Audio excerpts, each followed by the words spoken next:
السلام علیکم۔ بچپن میں جب میں نے دجال کے بارے میں سنا تھا تب یہ بھی سنا تھا کہ اس کے دونوں آنکھوں کے درمیان کفر یا کافر لکھا ہوگا۔ مسلمان اس کو پڑھ سکیں گے اور کافر نہیں پڑھ پائیں گے۔ تو میں نے سوچا تھا کہ اس کو پہچاننا تو بہت آسان ہے، مجھے تو کفر لکھا ہوا پڑھنا بھی آتا ہے اور میں مسلمان بھی ہوں۔ پھر یہ سوچتی تھی کہ اللہ نے اس کو اتنا آسان تو بنا دیا ہے، پھر یہ دنیا کا سب سے بڑا فتنہ کیوں کہلاتا ہوگا؟ اب جا کے سمجھ میں آیا کہ کفر لکھا ہوا پڑھنا آتا ہو تو کوئی بڑی بات نہیں، فی الوقت مسلمان ہو یہ بھی فی الوقت کے لیے اچھا ہے، لیکن ضروری نہیں کہ ان چیزوں کی وجہ سے دجال کے فتنے سے بچ ہی جاؤ گے، کیونکہ دجال کے فتنوں میں بڑے چیلنج کی بات یہ ہے کہ اس کے ظاہر ہونے تک مسلمان ہی رہنا ہے۔ مسلمان رہ جاؤ گے تبھی پہچان پاؤ گے، جبکہ حال یہ ہے کہ اس کے ظاہر ہونے سے پہلے ہر طرف سے ایمان پر حملے ہی حملے ہو رہے ہیں، ہر طرف کفر کا طوفان ہے۔ اس کے باوجود اب بھی کئی لوگ ایمان کے بچاؤ کے بغیر اسی بچکانہ سوچ میں ہیں کہ ہم تو دجال کو پہچان ہی جائیں گے۔ مسلمانوں کو کفر کی طرف کھینچنے کی 1000 سازشوں میں سے ایک سازش گاڈ جین کا نظریہ ہے۔ آئیے اس نظریے کے بارے میں جانتے ہیں، جس میں انسان کی روحانیت کو ختم کرنے کی بات ہو رہی ہے۔ اس نظریے کے بارے میں گوگل سرچ کرنے پر کچھ اس طرح تفصیلات سامنے آئیں۔ گاڈ جین نظریہ یہ بات پیش کرتا ہے کہ انسان کے اندر جو روحانیت ہوتی ہے وہ وراثت میں آتی ہے، اور والدین سے وراثت میں آنے والے جینوں میں سے ایک مخصوص جین جسے VMAT2 کہا جاتا ہے انسان کو روحانی اور صوفیانہ تجربات کی طرف مائل کرتا ہے۔ اس خیال کو سب سے پہلے جینیات کے ماہر ڈین ہیمر نے 2004 میں دی گاڈ جین کتاب میں پیش کیا ہے۔ ڈین ہیمر امریکی ماہر جینیات ہونے کے علاوہ کئی کتابوں کا مصنف اور فلم میکر بھی ہے۔ گاڈ جین یعنی خدائی جین کا نظریہ طرز عمل کے جینیاتی یعنی بیہیویئرل جینیٹک، اعصابی یعنی نیورو بایولوجیکل اور نفسیاتی علوم یعنی سائیکولوجیکل سٹڈیز کے مرکب پر مبنی ہے۔ اس نظریے کے اہم دلائل یہ ہے کہ روحانیت کو نفسیاتی پیمائش کے ذریعے ناپا جا سکتا ہے۔ روحانیت کا بنیادی رجحان جزوی طور پر قابل وراثت ہے۔ اس ورثے کا ایک حصہ جین VMAT2 سے منسوب کیا جاتا ہے۔ یہ جین مونوامائن سطحوں میں رد و بدل کر کے کام کرتا ہے، اور روحانیت افراد کو خوش طبعی کے ساتھ امید پرستی کے ذریعے ایک ارتقائی فائدہ فراہم کرتی ہے۔ ان سب باتوں کا مطلب سمجھنے کے لیے تھوڑا سا بایولوجیکل سائنس پر نظر ڈالتے ہیں۔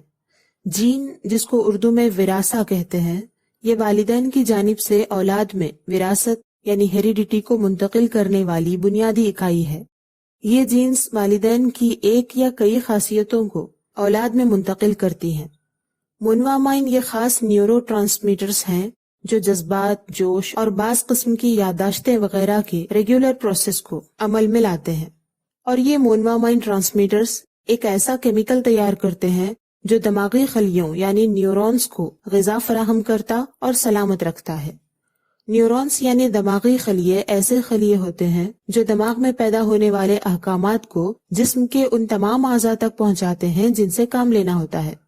ان اصطلاحات کو ذہن میں رکھ کر ڈین ہیمر کے نظریے کو سمجھا جا سکتا ہے، جس کا خلاصہ یہ ہے کہ والدین سے ملنے والے جینوں میں سے ہی ایک خاص جین وہ ہے جس میں روحانیت شامل ہے، اور یہ روحانیت سے متاثر جین انسان کے دماغ میں جوش، جذبات اور یادداشت جیسے اہم عمل کو کنٹرول کرتا ہے۔ اس کا نام اس نے VMAT2 یا گاڈ جین رکھا ہے، کیونکہ اس کا ماننا ہے کہ اسی جین کی وجہ سے انسان خود کو خدا سے جڑا ہوا محسوس کرتا ہے۔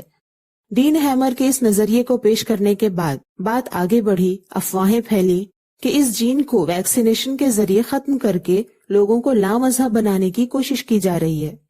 یہاں تک کہ شیطانیت تو سمجھ آتی ہے کہ یہود کو مسلمانوں کی روحانیت سے دشمنی ہے، اس لیے وہ اس کا پتہ لگانا چاہتے ہیں، لمبے عرصے سے اس کی کھوج میں لگے ہوئے ہیں۔ ڈین ہیمر نے بھی وہی کوشش کی، حالانکہ وہ فیل ہوا اور دوسرے کئی سائنسی ماہرین نے اس کا رد کیا۔ اس کے باوجود اسی نظریے کی بنیاد پر انسان کو ویکسین لگا کر روحانیت کو یعنی اس جین کو ختم کرنے کی بات ہو رہی ہے، تو ہو سکتا ہے کہ ایک چانس لینے کے لیے ایسا کیا جا رہا ہو کہ کچھ نقصان انسانیت کا ہو جائے تو ہو جائے، ورنہ کمائی ہو جائے گی۔ یہاں تک کوئی تعجب اور خوف کی بات نہیں۔ تعجب اور خوف اس بات پر ہے کہ مسلمان بھی سائنس اور ٹیکنالوجی سے مرعوب ہو کر انہیں کافروں کی سی بولی بولتے ہوئے نظر آ رہے ہیں کہ اللہ نے شیطانوں کو اتنی سکت نہیں دی ہے کہ وہ انسان کی عقلیہ روح پر کنٹرول کر سکیں، اس لیے کبھی یہ نہ سمجھیں کہ ایسی واہیات چیزوں کی وجہ سے ہمارے لیے ہدایت کا راستہ بند ہو سکتا ہے۔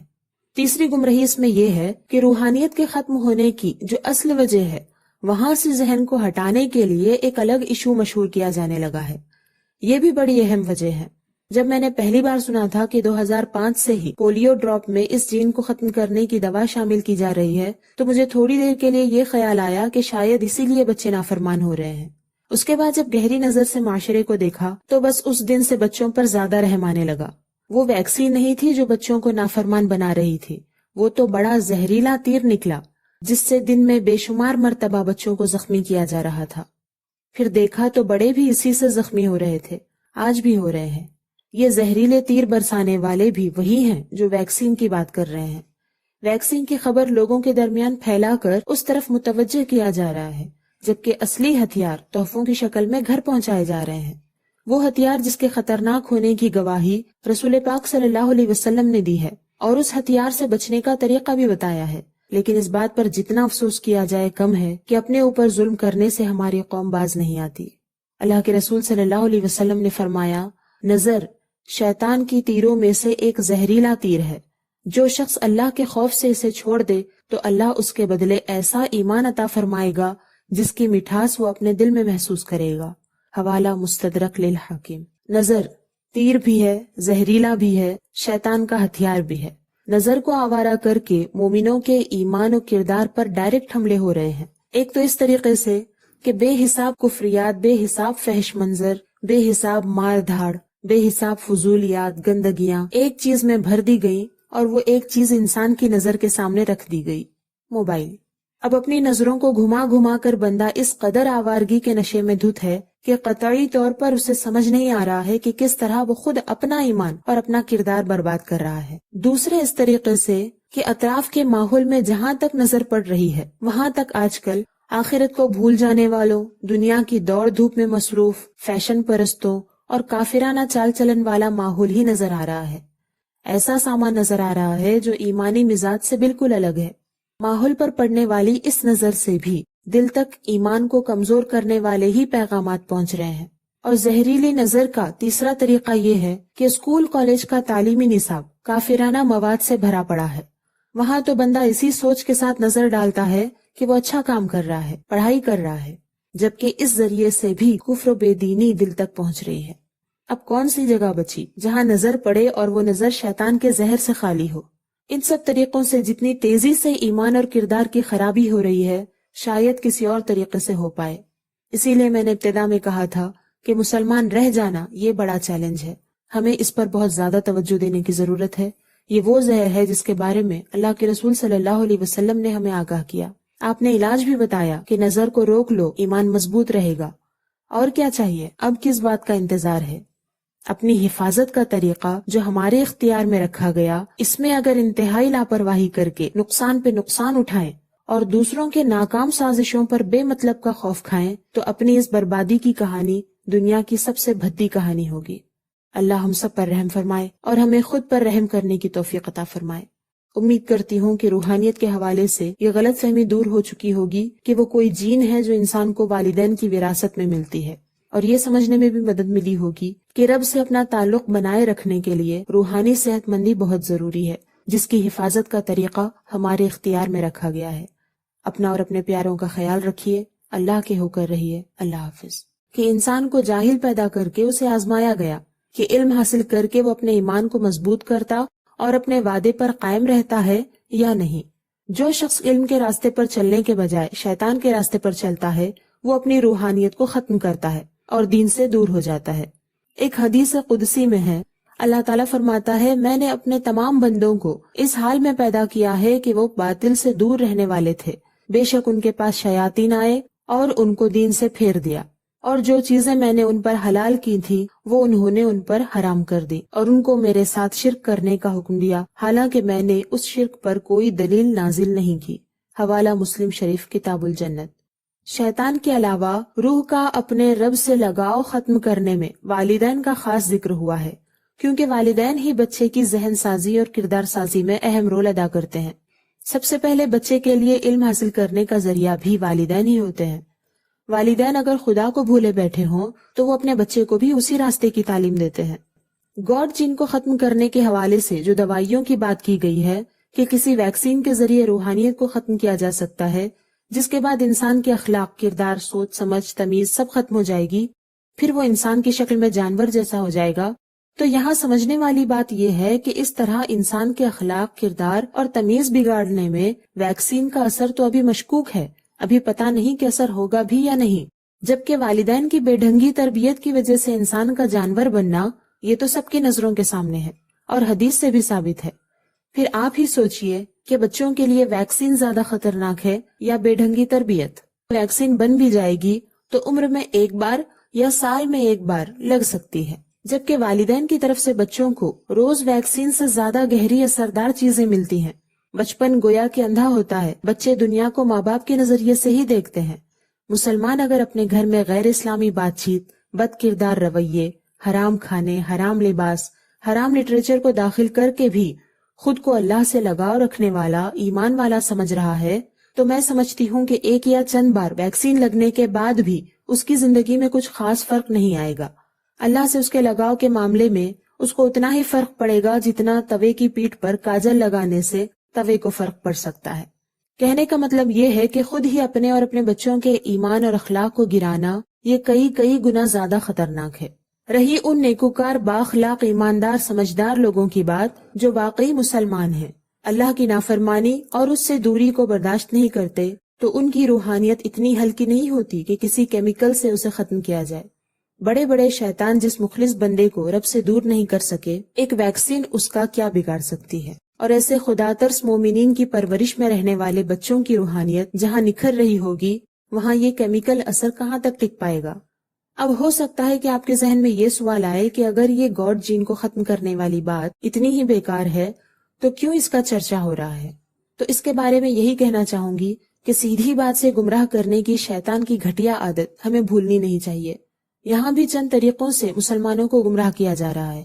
پہلی گمراہی یہ ہے کہ شیطان انسان کی عظمت گھٹانے کی ہمیشہ کوشش کرتا ہے۔ جب انسان اپنی صلاحیتوں کو سمجھ نہیں پاتا اور شیطانی چال بازیوں کے آگے خود کو کمزور محسوس کرتا ہے تو شیطان بڑے مزے لیتا ہے۔ وہ ہمیشہ انسان کو گرانے کی کوشش کرتا ہے۔ اس لیے اس نے اپنے چیلوں کو امید دلائی ہے کہ ایسے ایسے جین کو ختم کر دو تو ان کی روحانیت ختم ہو جائے گی۔ وہ تو جاہل ہی ٹھہرے، انہوں نے امید لگا لی۔ ادھر علم سے دور مسلمان جانتے ہی نہیں کہ روح کا پاور کیا ہوتا ہے، اس لیے ایک ویکسین کے ذریعے روحانیت کو ختم کرنے جیسی پھوہڑ اور بیتوکی بات پر بھروسہ کر رہے ہیں۔ یہاں یہ نظر آ رہا ہے کہ ویکسین سے ایمان جائے نہ جائے، لیکن مادیات پر بھروسہ کیمیکل اور سائنسی رعب سے مرعوب ہو کر اللہ سے نا امید ہو جانے سے ضرور ایمان چلا جائے گا۔ اس لیے اللہ کی فرما برداری کر کے اس سے پوری امید باقی رکھیے۔ دوسری گمراہی یہ ہے کہ لوگ جو اپنی نفس پرستی سے بد مذہب، بد عمل اور دین سے لاپرواہ ہیں، ان کو شیطان ایک بہانہ سکھا رہا ہے کہ ویکسین کی وجہ سے تم ایسے ہو گئے، اب تم کیا کر سکتے ہو؟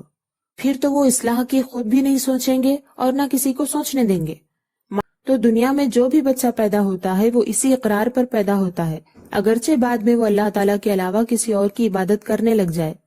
وہ کب تک اس فطرت پر رہتا ہے، اس کے بارے میں ایک اور روایت ہے۔ ہر جان فطرت پر پیدا ہوتی ہے، یہاں تک کہ اس کی اپنی زبان وضاحت کرنے لگ جائے اور اس کے والدین اس کو یہودی یا نصرانی بنا دیں۔ حوالہ مسند احمد، حدیث نمبر 15674۔ جب بچہ بات کرنے لگ جائے، اسلام کے خلاف بات کرے، کفر کہے، تب وہ دین اسلام سے ہٹ جاتا ہے۔ ان سب دلائل سے یہاں تک تو یہ بات صاف سمجھ میں آئی کہ ایک خدا سے لگاؤ اللہ تعالیٰ نے انسان کی پیدائش کے ساتھ ہی رکھا ہے۔ اگرچہ والدین مسلمان نہ بھی ہوں تو بھی بچہ فطرت پر ہی پیدا ہوتا ہے۔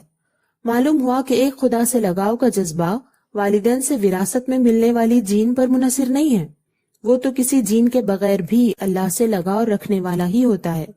یہ لگاؤ اس وقت سے ہے جب اللہ نے سب کی روحوں سے عہد لیا تھا اور سب نے کہا تھا، ہاں اے اللہ تو ہی ہمارا رب ہے۔ بس اسی لگاؤ کے ساتھ دنیا میں انسان آتا ہے۔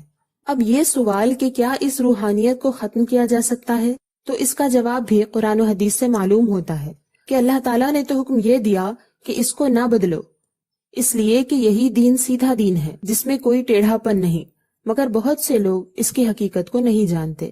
اس لیے تحقیق کے حوالے سے آج میں نے اسی کو عنوان بنایا۔ مسلمان ہونے کے ناطے ہمیں ایک بہت اہم قاعدہ یہ یاد رکھنا چاہیے کہ سائنس کا جو نظریہ اسلام کے مطابق ہو، ہمیں اسی سائنسی نظریے کو قبول کرنا ہے، اور اگر سائنس کا کوئی نظریہ اسلام کے خلاف ہو تو اس میں موجود غلطی کو درست کر کے اسلام کے موافق نظریے کو ثابت کریں، اور اگر سائنسی درست نظریے تک نہ پہنچ سکیں تو کم از کم اس اسلام مخالف سائنسی نظریے کو ٹھکرا دینا ضروری ہے۔ جبکہ ہمارا حال یہ ہے کہ یہود و نصارہ جنہوں نے ہر میدان میں دھوکے بازی سے کام لیا، سائنسی تحقیقات کے معاملے میں بھی دنیا کو جنہوں نے دھوکے میں رکھا ہے، وہ لوگ جب بیتوکی تحقیقات پیش کرتے ہیں تو ہم وہاں اتنی بھی کوشش نہیں کرتے کہ پہلے اسلامی تعلیمات کی روشنی میں اس کی تحقیق کر لیں، پھر اس کے بعد کوئی فیصلہ کریں، بلکہ فوراً اس پر ایمان لے آتے ہیں۔ بعد میں اگر پتہ بھی چلتا ہے کہ فلاں سائنسی نظریہ اسلام کے خلاف ہے تو اسلامی قانون کو ہی بدلنے کی کوشش کرتے ہیں۔ اتنا سب کر کے بھی اپنے مسلمان ہونے کا پھر بھرم پالتے ہیں۔ خیر، آج کے عنوان کی طرف آتے ہیں۔ یہ دیکھتے ہیں کہ گاڈ جین نظریے سے متعلق اسلامی تعلیمات کیا ہیں تاکہ اس فتنے کو سمجھ سکیں۔ اللہ تعالیٰ کا ارشاد ہے، فَأَقِمْ وَجْهَكَ لِلدِّينِ حَنِيفًا فِطْرَةَ اللَّهِ الَّتِي فَطَرَ النَّاسَ عَلَيْهَا لَا تَبْدِيلَ لِخَلْقِ اللَّهِ ذَلِكَ الدِّينُ الْقَيِّمُ وَلَكِنَّ أَكْثَرَ النَّاسِ لَا يَعْلَمُونَ۔ تو اپنا منہ سیدھا کر اللہ کی اطاعت کے لیے ایک اکیلے اسی کے ہو کر، اللہ کی ڈالی ہوئی بنا جس پر لوگوں کو پیدا کیا، اللہ کی بنائی چیز نہ بدلنا، یہی سیدھا دین ہے، مگر بہت لوگ نہیں جانتے۔ سورہ روم آیت نمبر 30۔ یہاں خلق اللہ سے مراد دین اور فطرت اسلام ہے۔ حوالہ بخاری شریف۔ اس آیت کی تفسیر مفسرین نے اس طرح فرمائی ہے کہ اللہ تعالیٰ نے لوگوں کو توحید اور دین اسلام قبول کرنے کی صلاحیت کے ساتھ پیدا کیا ہے، اور فطری طور پر انسان نہ اس دین سے منہ موڑ سکتا ہے اور نہ ہی اس کا انکار کر سکتا ہے، کیونکہ یہ دین ہر اعتبار سے عقل و فہم کے عین مطابق ہے، اور لوگوں میں سے جو گمراہ ہوگا وہ جنوں اور شیاطین کے بہکانے سے گمراہ ہوگا۔ حوالہ تفسیر خازن، تفسیر مدارک، روح المعانی۔ یعنی اللہ تعالیٰ حکم فرما رہا ہے کہ جب اللہ کے ایک ہونے کا علم حاصل ہو گیا تو بس اسی کی اطاعت کرو۔ یہ جو ایک اللہ کو ماننے کی صلاحیت ہے، اسی پر اللہ تعالیٰ نے انسانوں کو پیدا کیا ہے۔ یہ فطرت ہے، ہر انسان میں اللہ نے اسی صلاحیت کو رکھ کر ہی اسے پیدا کیا ہے کہ وہ ایک خدا کو پہچانے، اور ساتھ میں اللہ نے یہ حکم بھی دیا ہے کہ اس فطرت کو بدلنا نہیں، لیکن باہر کے اثرات قبول کر کے جس نے اس کو بدل دیا وہ دین سے دور ہو گیا۔ انسان کے اس دین فطرت کا ذکر رسول اللہ صلی اللہ علیہ وسلم نے بھی فرمایا ہے کہ ہر بچہ فطرت پر پیدا ہوتا ہے، لیکن اس کے ماں باپ اسے یہودی یا نصرانی یا مجوسی بنا دیتے ہیں، بالکل اسی طرح جیسے ایک جانور ایک صحیح سالم جانور پیدا کرتا ہے۔ کیا تم اس کا کوئی عضو پیدائشی طور پر کٹا ہوا دیکھتے ہو؟ پھر یہ آیت تلاوت فرمائی، اللہ تعالیٰ کی فطرت ہے جس پر لوگوں کو اس نے پیدا کیا ہے، اللہ تعالیٰ کی بنائی چیز کو نہ بدلنا، یہی سیدھا دین ہے۔ حوالہ بخاری شریف، مسلم شریف۔ یعنی ہر انسان اسی عہد پر پیدا کیا جاتا ہے جو اللہ تعالیٰ نے ان سے الستُ بربکم فرما کر لیا ہے۔